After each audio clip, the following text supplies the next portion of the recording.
Let's go. I'm unstoppable, do the impossible. I'm irresponsible, yet I'm phenomenal. I got an arsenal, I'm dropping bombs, you know. No, I'm not stopping, no. Conquer the obstacle. To the top, here I go, think I'm chosen to be the king of rock, think the people have spoken. I can hear the tick-tock of the clock, I'm in motion. So now I'm gonna pop, causing all this commotion. All right, so let's get into these rapid fire recaps, and we'll do two. Then we'll do the Mike's trivia segment, and we'll do two more. We'll wrap this up for tonight. So let's start off. 5 minutes starting now. Monday Night Raw from this week. I'm sick and fucking tired of them having Nia slip every week. This shit is terrible. Quit fucking doing it. You're beating a dead horse. Just like when you put Lana through a table 9 fucking times. I don't care if there was a payoff or not. Quit making the bitch slip. It's stupid. What's the payoff for this? I don't know. She doesn't slip one week. Like, you know what I'm saying? What's the payoff? Yeah, I'm not sure. RKO or RK Bro, I'm sorry. I gotta admit, it's starting to grow on me a little bit, just because Randy Orton. That's the only reason. Randy Orton. What's he gonna have fucking snakes and birds flying out of your house this time? Bruh. Don't say. Don't ever say. Don't say never. that shit too loud. Yeah, they'll hear you. But they are 2-0 now. But they faced off against Elias and Riker after Elias and Riker were trying to hit the New Day backstage with more tomatoes, but they accidentally hit Randy Orton with them. Riddle almost killed Elias during the finish of this match. He did a flip off the top rope. He landed right on Elias' head with his full body weight. I felt bad for him. Wear on the head. But other than that, I'm starting to enjoy RK Bro a little bit, but I mean, I get what Thomas last week was saying. It's entertaining to a degree, but yeah, I don't think it should last very long. It'll get old real quick. We also had Angel Garza. I'll give him. This is part of my highs. Angel Garza got a little shine here. They finally got him on TV a little bit more. He won a good match. But the thing after the match was he took a rose, stuffed it up Drew Gulak's ass, and he then proceeded to wind up and kick it up his ass. So it's kind of a weird little thing he's doing now, kind of like his calling card. But I was glad to see him get a little time. And Mansoor was another one. Mansoor got signed to Raw, so rest in peace, Mansoor. And the funny thing was, by the end of the night, he was already buried. They put him in with Sheamus, and I don't think they actually had a match. But by the end of the night, they had a match. It was an open challenge. I think Sheamus is doing open challenge matches, but not for the title. Right, he's just destroying guys.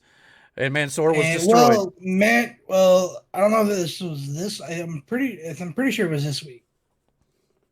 Humberto Carrillo came out. Yeah, it was him and Mansoor. Yeah, well, no, Humberto caused the DQ. Oh, okay. But then Sheamus proceeded to beat them both up after, I think.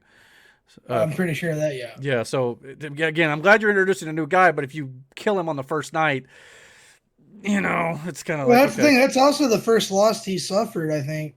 And he had like a 49-50 win streak on 205 Live. And they, of course, Vince ain't going to recognize that probably. He's just going to do what he wants to do. So there's that. AJ and Omos finally returned after a WrestleMania break. They literally had the exact same match with the New Day they had at WrestleMania. When Kofi about killed himself diving to the outside, AJ Styles had to save his life during a trust fall. Also, we had Charlotte defeating Dana Brooke. It was a pretty bad match. Rhea Ripley, I think she's kind of dead already on the main roster. Sonya Deville, for no apparent reason, puts Charlotte in the title match at Backlash, so it's a triple threat now with Asuka, Charlotte, and Rhea. So there's no explanation. The only thing I can think of is maybe Charlotte's got something on Sonya and she's manipulating her. But I don't know if they're doing that or just There's literally no indication for Charlotte being in this match other than just fucking being there. Yeah. We also got Morrison versus Damian Priest. Damian Priest won after a distraction finish where Miz accidentally distracted Morrison, the moist voice of Monday Night Raw himself. So I don't know if they're teasing a Morrison-Miz breakup here, but it sounds like good. By the way, on that, apparently Priest has been feuding with the Miz, Morrison, and a little bit of Riker and Elias since fucking February. Okay. And I think he debuted in February. Yeah. So. Also, we had Lucha House Party defeated Shelton Benjamin and Cedric Alexander clean. And after the match, Cedric Alexander he didn't beat up. He broke up with Shelton after the match. So I don't know if they're repackaging Cedric Alexander, but Shelton is probably soon to be in catering. Yep. Sucks to be if he's not already there. Yeah. I don't know why you break up a tag team. You need tag teams, but anyway. Well, they got RK Bro. That's all they need. Yeah, I guess. In the main event, saw Bobby Lashley versus Braun Strowman. Another distraction finish because Drew McIntyre was on commentary. Lashley wins with a spear after Drew and Braun got into it on the outside, and then the show goes off the air with Drew McIntyre hitting the Claymore on both guys. Another triple threat for Backlash for the title. I don't know. I mean, it's kind of there for me. It's just the same old shit every week. Lots of DQ finishes, distractions, and rematches. It's kind of the thing Raw's been doing a lot lately. Yeah, unfortunately, but it wasn't as bad as last week, in my opinion. But kind of same with NXT. But that is now the 5 minutes for Raw. So we'll move on to NXT. So we'll start that clock countdown.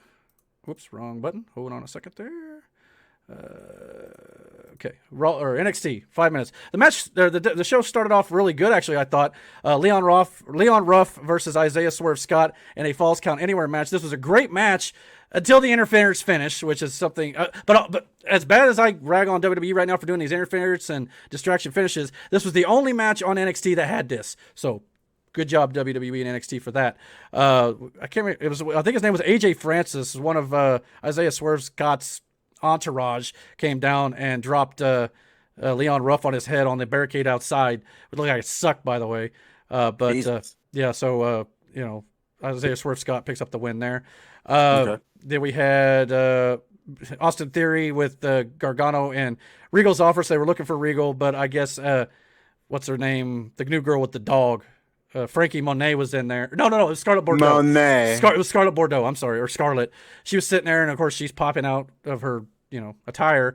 And I guess Austin Theory then commented on. He said, "quote Those are the biggest things I've ever seen." But then he looked down and was referencing her fingernails. But obviously the innuendo was there. And that, yeah, so it's kind of funny, but at the same time, I was like, okay. And I guess that ticked off Karrion Kross, so they set up a match against Austin Theory next week. Regal called that. We had Asher Hill versus Cameron Grimes. I'm not sold on Cameron Grimes yet. I'm not going to lie. His comedy is a little too much for me at the moment, but he's got good ring skills. So I'll give him that. And I think the stuff he's doing with Ted DiBiase, which he tried to go to a bar after his squash match, and he was going to get into the VIP section. Ted DiBiase apparently had already bought out the entire bar. He rolled up in a limousine, laughed at his face, basically, and then they had this great shot where they were panning up from Cameron Grimes, and Grimes was just going, DiBiase! So it was kind of funny. So I'll give him that. That was kind of cute. Taya Valkyrie, or the Frankie Monet, so far I think is being wasted, and she's a lot like Lacey Evans on the main roster right now. They're just kind of she's kind of acting like she's better than everybody else, that sort of thing. Ciampa and Toothless Timmy, though, versus Grizzled Young Veterans was another great match, though. NXT's got good matches on the show up and down. Submission win for Ciampa and Thatcher, which looks to me like they're setting up a 3-way with MSK, or maybe a 4-way even with Imperium for the tag titles probably going forward. That could be cool. That'd be good. That'd be a great matches. So good tag team development. I'll give them credit for that. Better than the main roster with the tag team division. Karrion Kross promo. This was a normal Monday Night Raw segment where the champion will come out, do a promo, which Karrion Kross did a good job at. But then we had Pete Dunne's music hit. Pete Dunne come out. Then we had Kyle O'Reilly's music hit. He come out. Then we had Finn Balor's music hit. He come out. And then it basically ended up with them all wanting a shot at the title. And it ended up being a brawl, which ended up with Kross standing tall until from behind, Johnny Gargano and Austin Theory attacked him, setting up the feud with Austin Theory next week on the show. And then Gargano probably wants a shot at the title as well. So it was just a typical set up a title match, main event segment type deal. Then we had this could set up a tournament for that number one contendership. It's possible. You got guys that are at least 4 guys. Yeah, and regardless of whether you like the setup with the interview segment, all the guys could work pretty good in my opinion. Yeah. So I'd be fine with that. We then had Sarai versus Zeta Ramir in a squash match. I mean, it was a good match, but Sarai, though, I was impressed with her more last week. In this match, she kept kicking Zeta Ramir directly in the head hard multiple times with drop kicks, and so I don't know if she's just working that strong style and isn't backing off too much, but it looked like it sucked for Zeta here. We also had LA Knight defeating Jake Atlas. It was a short and clean match. It was okay. Legado del Fantasma had a promo and, talking about how they were going to maybe go up against MSK. And then, of course, we got Kushida got on the big screen with his title and challenged the challenger, Santos Escobar. You'd think that would have been reversed with Santos challenging Kushida. Man.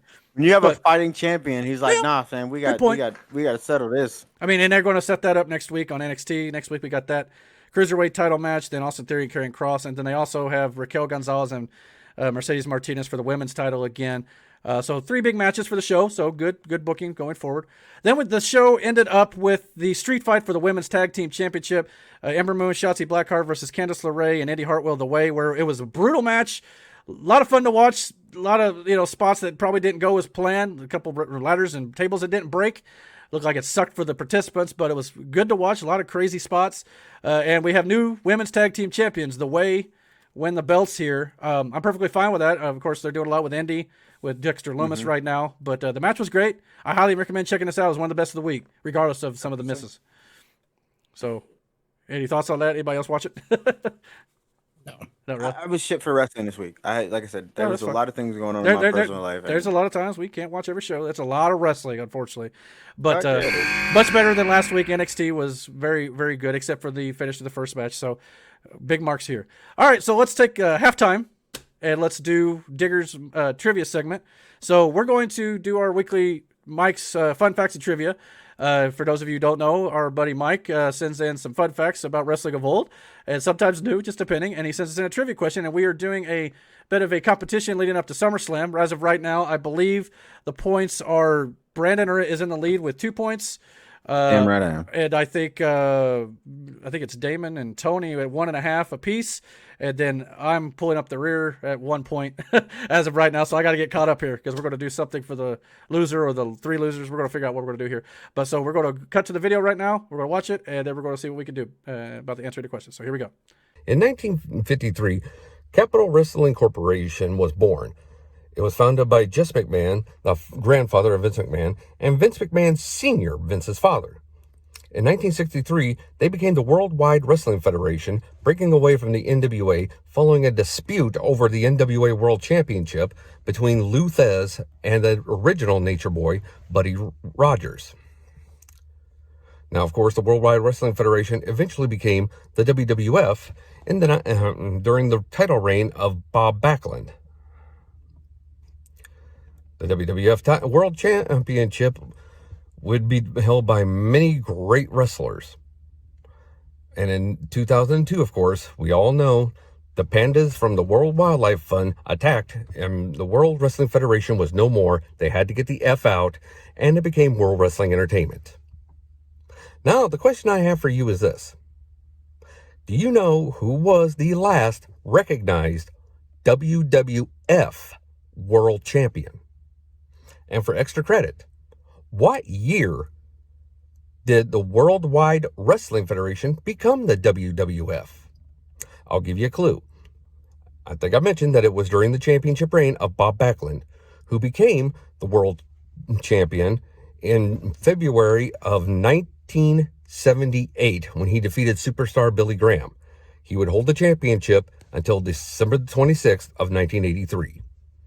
So you got between 1978 and 1983 to make your guess for extra credit. We hope you all have hit like. We hope you all have hit subscribe.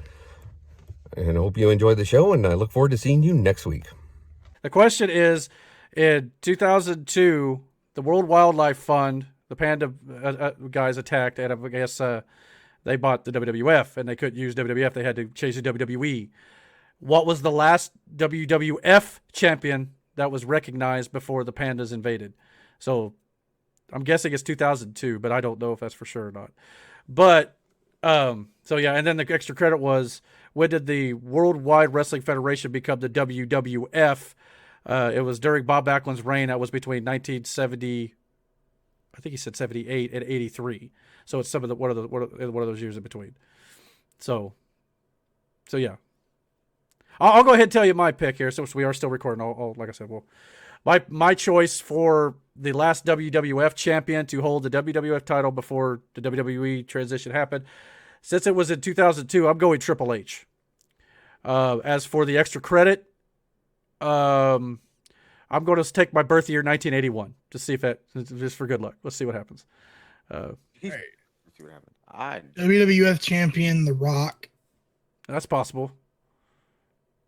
Well, hold on. No, Austin. Okay. As for WWF, 1982. Okay. Predator Tony, you guys are up. 83 Okay. is my birth year, and I'll go The Rock, I guess. And Backlund did leave late 83, I think, from what he said. So, Tony? I will go with 1982 because that is my birth year. And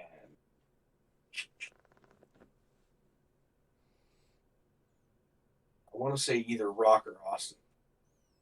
Right. Boy, I just opened up the answer. All right, I'm gonna go 82 for the bonus point, and I'm gonna go with Austin. So I'm gonna go with Damon. I agree with him. Okay. Well, this is interesting. His answer reads, the man who is recognized as the last WWF World Champion is none other than two-time WWE Hall of Famer scumbag racist Hulk Hogan. None of us had that one. He for no good.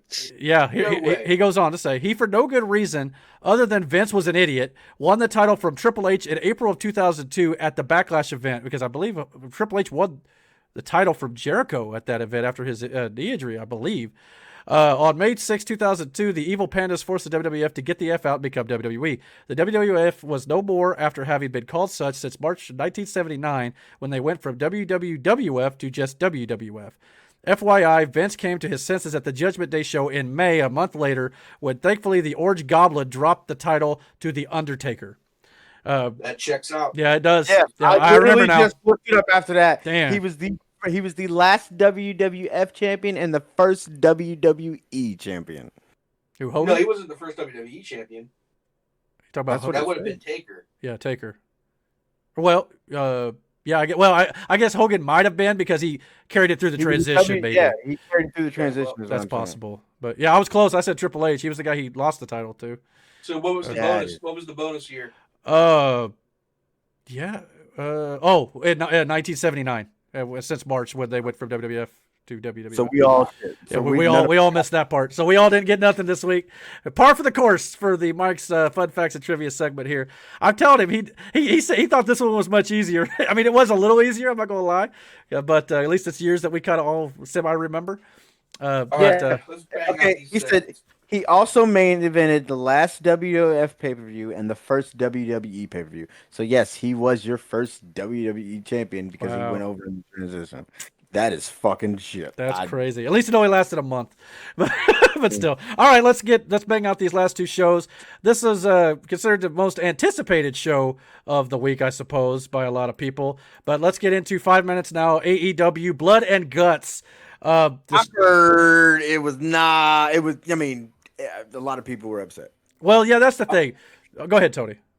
I was just gonna say I got nothing to say. I'm letting Bully Ray speak for me. Go listen to episode 654, Busted Open from this week, and Bully Ray will speak for me. Okay. I don't know exactly everything he said, but I believe they were kind of along the lines that I think, I could be wrong, of the Blood and Guts match itself. Great match, but the ending was shot poorly. Obviously, I don't think anybody on the internet is wanting Chris Jericho to fall off a cage onto solid concrete. I don't think anybody's saying that.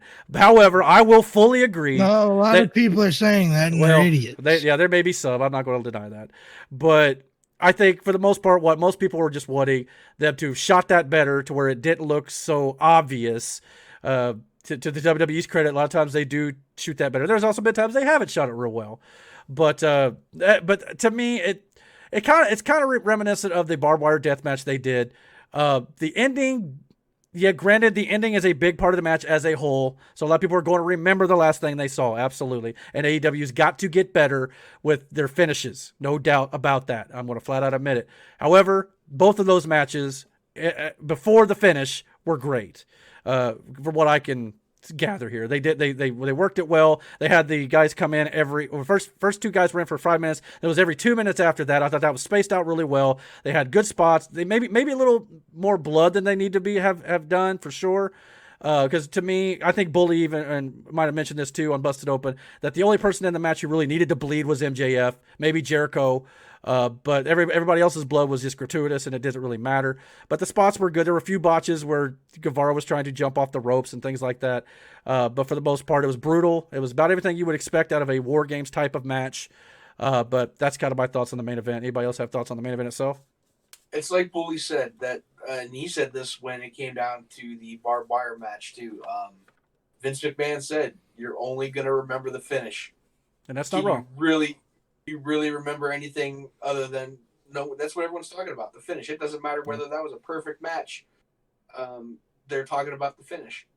That's all you're gonna remember is the finish. And that is a big part of it. You're not wrong. Anybody else?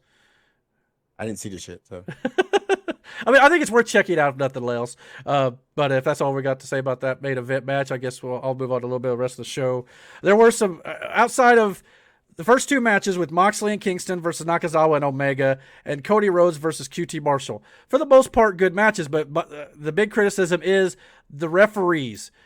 They have got to start calling these matches more as shoots or something, because you had blatant. They got to call it more consistently. That too, because we had blatant, use of foreign objects in the Moxley Omega tag match, and then in the Cody match, you had Cody was going to go use his weight belt as a weapon. The ref stopped him, warned him to be a DQ, but then immediately QT Marshall uses his weight belt to attack Cody. No DQ, right in front of the official, and then Arn Anderson gets involved on the outside where with Marshall, he's shoving his head into the. That's QT right in front of the ref.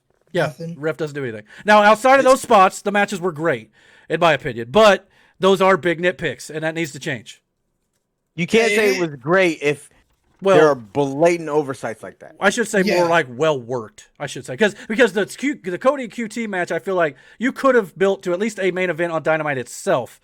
But, yeah, you're right. With those big glaring holes, yeah, it is. I seen Cody Blade. I seen Cody Blade right out of the blue. Yeah. I seen Jericho not only give a signal, but Blade as well.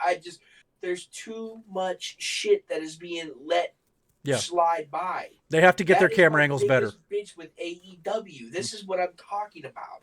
I'm not saying WWE is perfect. Agreed. I'm not saying in Ring of Honor everyone has. But God damn it, you cannot sit here and everybody sucks AEW's dick like they're the greatest thing fucking walking the earth right now. And they are the farthest. They're a fucking wet dream at this moment, if that.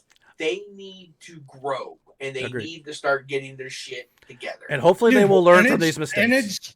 And it's been that way since the start of the company. That was the first Double or Nothing with Dustin versus Cody. Mm-hmm. You clearly see Dustin cut way too fucking deep. Oh man, that was that rough. You see him just he did. We watched that pay-per-view together. Yeah. Now I want to rush through real quick because we're about out of time. But the one thing that they did set up was Miro versus Darby next week for the TNT title, which they threw Darby down. They took a tumble down concrete stairs, which is probably going to set up the fact that he's not going to be 100%. And Miro will probably win the title because you can't beat Miro now. He's got to win the belt.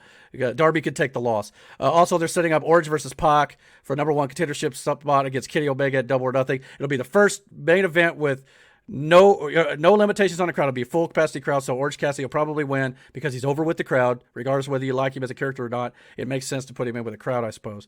Bucks, if he fucking wins that title, he's not going to win the title. If he does though, I agree with you. It won't happen though, but I think Kenny will put him over. Young Bucks versus SCU next week for the tag titles. SCU is probably going to break up because they said the next match they lose, they break it up. So Young Bucks are going to win and probably go on to face Moxley and Kingston at Double or Nothing. So it should be good. And Yugi Nagata versus Moxley next week for the IWGP US title. So a good show, I think. Again, NXT and AEW both promote their shows a week ahead of time. Go big marks for that. So let's move on to last show of the week, and we'll get out of here. 5 minutes for SmackDown this week, starting now. The show opened up with Cesaro versus Seth Rollins. It opened up with Roman Reigns out in the ring talking to, he's the greatest ever, that sort of thing. Acknowledge me. When Jimmy Uso returned, we got the brother of Jey Uso's finally back. And it kind of devolved when Cesaro came out there. Rollins attacked him from behind. And the match, it was going Seth Rollins' way until Jey Uso looked like he was going to hit Cesaro for Rollins, and Rollins refused, said he doesn't need help because he ain't Roman. And he didn't need his help. So then Jimmy, let's see here. They kicked, Jimmy interfered and kicked Rollins for kind of getting in Jay's face. And that allowed Cesaro to get the win. So Cesaro will now be facing Roman Reigns at WrestleMania Backlash for the Universal title.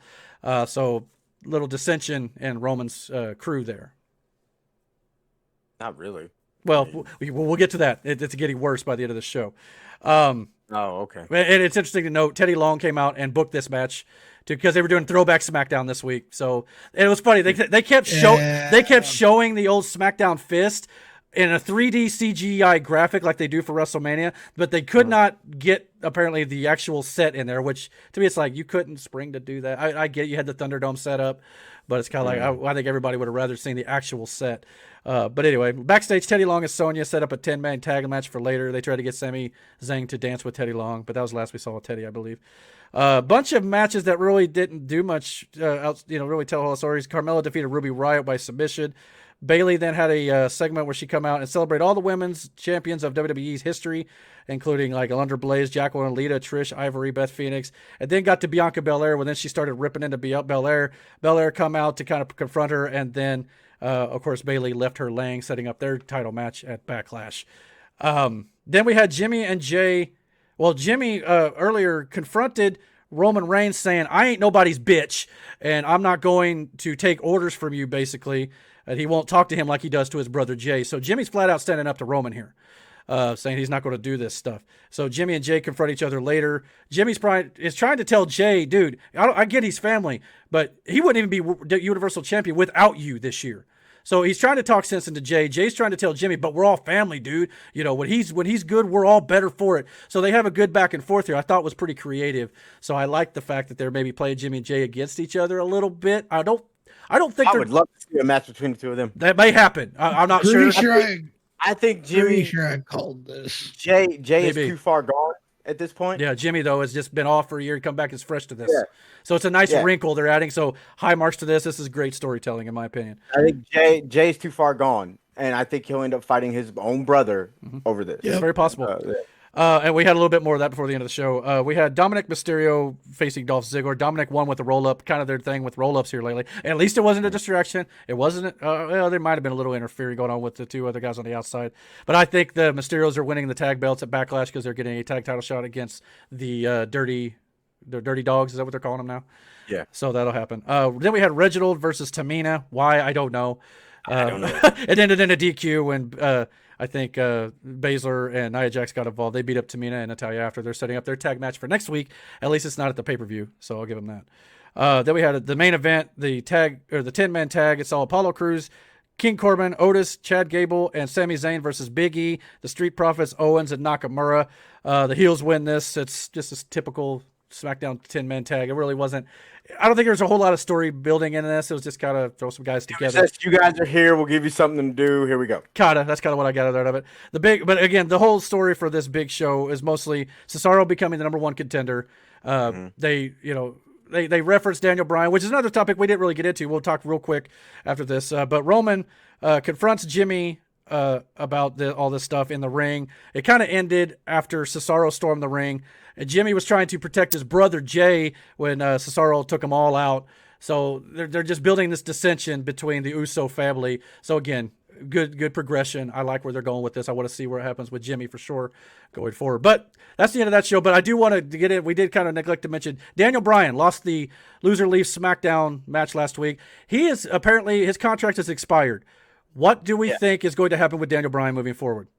He'll go to New Japan or ROH. He's going to resign. I think so too. They're going to throw so much money at him and give him a very, very light contract. And I think that's what he's holding out for. A lighter schedule? Lighter schedule, more money. They got him. I think they got him on a lighter schedule the last time he was up on a contract. Mm-hmm. Well, not only that, or when he came back. Right. Not only that, the Bella Twins are supposed to be coming back later this fall. I have a hard time believing Daniel's going to leave, but you never know. I mean, Daniel's kind of his own guy, does his own thing a little bit. I would love to see him in some other matches with some other talent in other companies for sure. I'm not saying it has to be AEW. It doesn't, but I would definitely. Yeah, you ain't saying it's got to be, but you want it to be. But here's the thing. I think it could be good, but yeah. Like I said before, they already have too many fucking chefs in the kitchen. I agree there. You bring another one in there, he'll just get blown through the wayside. Like, there's no point. To me, though, this wouldn't be like Christian, though. This would be a big deal. if that were to happen. Now, again, it don't have to. Christian was supposed to be your big deal. It was supposed to, and they've kind of dropped the ball a little bit with him. I'm not gonna lie, but I do think Daniel Bryan and Omega would be cool, or Daniel Bryan and some of the other guys they have. But again, not everybody has to go to AEW. I'm not saying that. He'll be going to the wayside. He'll be yeah. He'll be re-signing with WWE. Let's be honest. I mean, I would assume so. Like Tony said, I wholly agree with him. And how many times can we say I agree with Tony on certain wrestling things? So there we go. Yeah, hey, it does happen in a blue moon. Yeah. But with that, guys, you sound like that when you say yeah. But with that, everybody, we've kind of run a little long tonight, so we're going to get out of here. But thank you for watching episode 4 of the Fat Boy Cartel. If you like what you saw here, please comment down below. Hit the like and subscribe button. Do not forget to hit the subscribe button, and definitely hit the notification bell so you get all the notifications about when we put up new content on our channel. And until our next podcast, guys. Before you sign off, okay? Is that the Millennium Falcon on your hat? Yeah, it is. I swear to God, I've been staring at that thing like, what the fuck is that? All right, my bad. Go ahead. All right, guys, take her easy. Take care. Bye bye. Go. Yeah, ready to go, man. Lock and load. That's right. I swear to God that I can drop and roll. Yeah, I got a shot and I ain't stopping, no. That's how I know that